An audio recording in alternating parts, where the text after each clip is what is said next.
Hello everyone. So today in this tutorial I'm going to quickly show you how do you fix friend request not showing on Snapchat. Firstly, to do that, go to your phone settings, click on settings, and once you get to settings, go to apps, like app settings. So click on it. So here search for the app that you're going to change the settings, which is Snapchat here. So click on Snapchat, search for it, click on it, and here when you get there, scroll down and go to storage.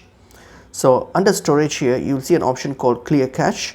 So click on clear cache. So once you click on clear cache, once that's done, then all you have to do now is just go to your Play Store.